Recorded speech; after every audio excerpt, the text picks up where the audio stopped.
बिस्मिल्लाहिर्रहमानिर्रहीम।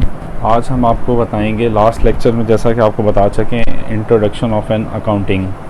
अब आपको बताना चाह रहे हैं हम आपको लेक्चर में, इस लेक्चर में आप पढ़ेंगे branches of an accounting. Branches of accounting. आपको बताता चलूँ कि जिस तरह से आपको डिमांड्स बढ़ रही हैं, increasing demands made on the accounting by different interested parties such as the owners, management, creditors, taxation authority, etc. The various branches of accounting have been come into existence in order to meet the ever-increasing demands made on accounting by these different entities such as the owners, management, creditors, taxation authorities, and so on. There are three branches of the accounting. Number first is financial accounting.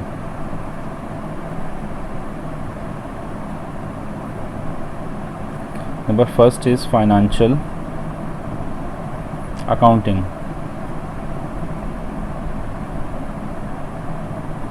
Financial accounting में आप क्या करते हैं कि आप जो भी इंटरमली ले लेते हैं, आप क्वार्टरली ले लेते हैं, या आप ईयर एंड पे देखते हैं कि किसी भी बिज़नेस में प्रॉफिट एंड लॉस अकाउंट को कैलकुलेट किया जाता है to know the position of the business at some specific period of time.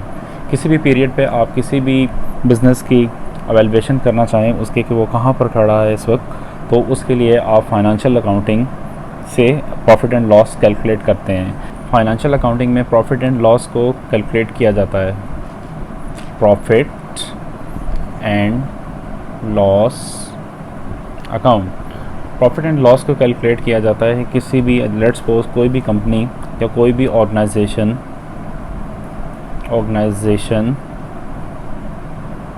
Year end पे, at the end of year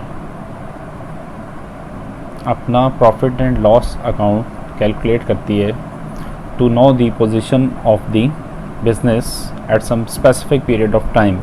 ये आप क्वार्टरली भी कर सकते हैं, आप 6 मंथ बाद भी कर सकते हैं, आपको ईयर एंड पे भी आप एवेलुएट कर सकते हैं, किसी भी कंपनी के प्रॉफिट एंड लॉस अकाउंट को एवेलुएट कर सकते हैं और देख सकते हैं कि आपका बिज़नेस कहाँ खड़ा है।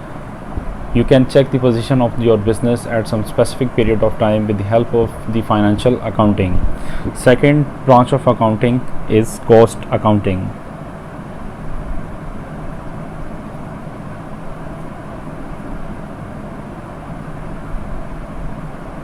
Cost accounting आपको बताना चलूँ, जैसा कि आपको इसके नाम से पता चल रहा है कॉस्ट अकाउंटिंग, इसमें आपको ये वर्ड बता रहा है कि इसमें आप कॉस्ट को फाइंड आउट करते हैं। Let's suppose Honda company producing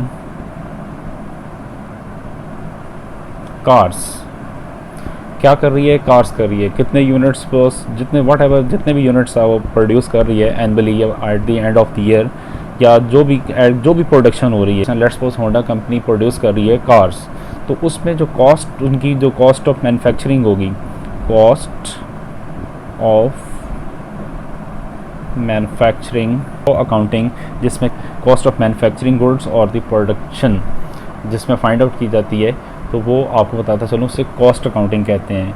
the main object of the cost accounting is to determine the cost of the goods manufacture और प्रोड्यूस बाय द बिजनेस। किसी भी बिजनेस की तरफ से कोई भी आप गुड्स प्रोड्यूस किए जाते हैं या मैन्युफैक्चर किए जाते हैं, तो उनकी जो कॉस्ट फाइंड या डिटरमाइन की जाती है उसको हम कॉस्ट अकाउंटिंग कहते हैं।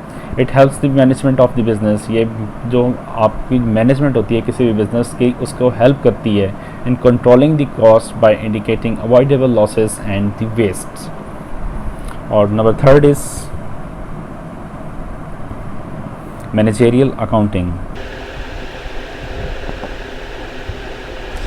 Now let's study the object of this accounting is to communicate the relevant information periodically to the management of the business to enable it to take suitable decisions. It is managerial accounting is that branch of accounting which helps the management in decision making. किसी भी business में management बहुत सारे decision लेती है ताकि उसको smoothly चला सके, बिज़नेस को रन कर सके, और वक्त पर डिसीजन लिए जाते हैं ताकि लॉसेस पे काबू पाया जा सके और ड्रॉबैक्स को दूर किया जा सके। और वो अकाउंटिंग जो हेल्प करती है मैनेजमेंट की इन डिसीजन मेकिंग, उसको हम मैनेजरियल अकाउंटिंग का नाम देते हैं। Thank you. अगर आपको वीडियो अच्छी लगी है तो काइंडली से लाइक कीजिएगा, सब्सक्राइब कीजिएगा और शेयर कीजिएगा। Thank you.